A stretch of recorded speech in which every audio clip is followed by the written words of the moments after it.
You came on our Corporate Partnerships Mastery Programme a little while ago. I think it finished 3, 4, 5 months ago. And when we caught up last week, you were telling me that you've been pretty pleased with how things are going. And I'd love for our viewers to hear a bit about that. But just before we start, remind me, what's your job title and where you work? So I'm the Corporate Partnerships Manager at Sustrans, a charity. Okay. And so I guess my first question is, what was it like to do the Corporate Partnerships Mastery Programme?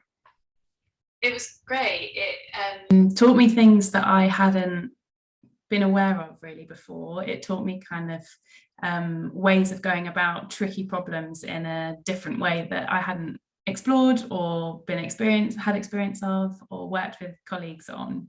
And also it's a great way to share experiences with other people in other organisations, but in similar roles.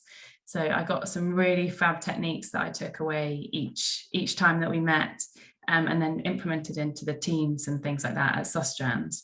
But then also worked with my cohort on the programme and met with them between the sessions, and just to kind of have that team essentially outside of your working team to share experiences, chat things over, just use as a soundboard. That was really, really helpful. So yeah, it was a great program, and it's carrying on with the work that I'm doing at the moment.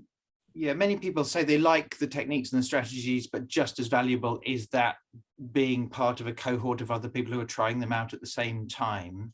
And I think you were also saying you found the individual one-to-one coaching support helpful as well. Yeah, that was great. So I had Ben, who was just brilliant and really talked through the details of some of the challenges that I was facing. I think we were a little bit like problem solving mode when we met in our sessions, but it was great. And sometimes you just need to hear from somebody else in an external organisation that what you're struggling with is widely felt, it's really normal, they've got through it, this is how they did it. And that's exactly what Ben provided for me. And I put some of those things in practice and they worked. So that was really good. And just to have that continuation, I think we met 3 or 4 times to kind of follow up and see how it went. And then what we could do is like phase 2 to kind of get a little bit further ahead. And yeah, he was brilliant. He really kind of opened my eyes to other ways to tackle problems, but also shared his experiences of the same problems that he's had in different roles or previously in his career. So that was, yeah, it was great. Yeah, that makes sense. And I sense a real confidence about you and a momentum in the way you're doing your corporate fundraising, both in relation to companies and also in relation to how you're representing the possibility of partnership internally. And I think you mentioned 1 or 2 particular victories that you're pleased with. Do you want to share one of those that you shared with our other group recently? Yeah, definitely. So we had an opportunity to bring on a brand new cold partner who we didn't have a relationship with at all, to kind of support a project that we do within our schools programme. And it was a big ask. It's quite a new space for us to get a partner to support that work. So there was lots of kind of unanswered questions. There was a lot of confusion really internally and things like that about what actually it might look like, what we wanted to do, the scope of it, all really exciting, but not quite defined yet. And anyway, throughout the time that I was on the programme, I was actually in conversation with a couple of partners who were potentially going to come on board. So it echoed really, really nicely, and they agreed to support us at the end of last year, which is fantastic. And they've got such energy to support us and things that they want to do and grow. But there were a couple of things that I learned on the programme, like the Dream 10, to really, really home in on who would be suitable for us to work with. You've got like what long wish list of people that you want to work with, but who actually aligns, and the Dream 10 was a really good way for us to get that focus. And then the test drives technique, that was essentially how I got through the door with them. Just finding through the Dream 10, finding that common ground, and then using that as an opportunity to just touch base and have a coffee and explore something, or ask a question about something that they've done really recently and it's really similar to what we're up to, so can we chat about it? And that was our in, basically, that worked really, really well.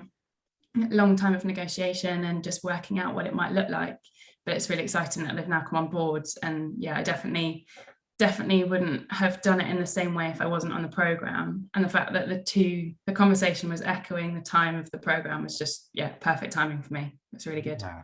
Congratulations on all that hard work. It's such a complex topic.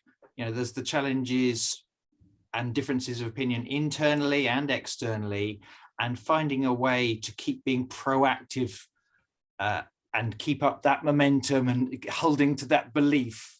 It's not for the faint-hearted. So many congratulations. Just broadly, maybe there's not an exact figure, but broadly, how much might that partnership be worth to your charity? It's about 30k. Yeah, so it's considerable for us because it's a bit of a new space that we're entering into. And yeah, the expertise and the energy that comes with it is huge. So yeah, it's a really, really successful one for us. Fantastic. So it's the value, but also there's that strategic element of them being involved in helping some other things that further your mission. And I think you've mentioned several things you're pleased with over the last few months, but there was another one which I think many fundraisers will recognize, to do with a partner or a funder that maybe wasn't totally happy, for reasons of, this can quite often happen. It's no single person's fault in a charity, but you inherited a challenge there. Yeah, definitely. So we had a long-standing partner, really generous, and supported us annually, who just wasn't quite getting the engagement or the recognition that they deserved, and just the relationship building really wasn't quite there for various different reasons. Like there were things going on, projects changing, etc. But I managed to kind of take that on, and it has been a bumpy road, but a positive one in the end. But I think it's that experience of somebody who's maybe not had the best relationship management internally before. And I really kind of took it back to basics and heard what their frustrations were, heard what they wanted to do, heard their ideas, and kind of started to reshape what our partnership might look like. And there's been lots of different things that we've explored. Some things really possible, some things obviously not.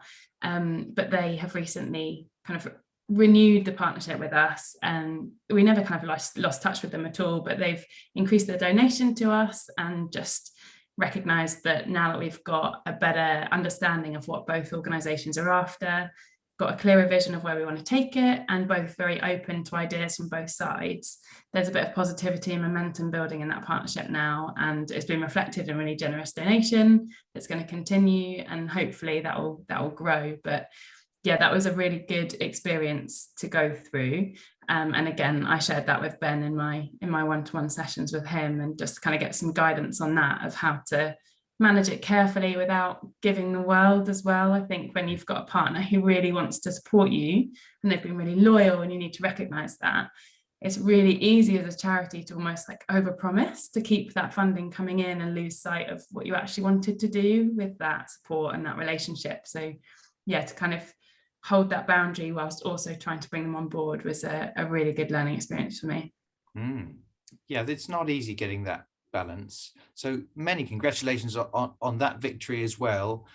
Rhianna, if someone has heard about this program but they're not quite sure, what would you advise from your point of view and your experience? What would you advise someone if they're thinking about maybe dipping their toe in the water with this mastery program? I'd say if you can find the budget and the support, go for it, because it's so much more than just learning to fundraise. It's an opportunity to really connect with your cohort, who are corporate fundraisers in different organizations. Everyone's role is slightly different, and that wealth of experience is invaluable. You learn some fab techniques of how to go about certain tricky situations. But also the biggest thing that I learned was getting that company buy-in or charity buy-in, whoever you're working with. That can sometimes be harder than actually bringing on a new partner. So to go through that week by week that we did together as a cohort, and understand the successes some were having, the challenges that some were having, and to really understand how you can get your charity on board to understand corporate fundraising, that's been invaluable for me. And I think once you've got that in place, you can fly. So yeah, for me, that was one of the big things that I took away from it, plus all the techniques and the contacts that I've now got. And we've continued to stay in touch and help each other with problems afterwards. So yeah, if you can find the budget, do it. Well, thank you, Rhianna. Many congratulations on all this great progress you've been making, and I look forward to catching up with you soon. Bye-bye. Yeah, definitely. Bye.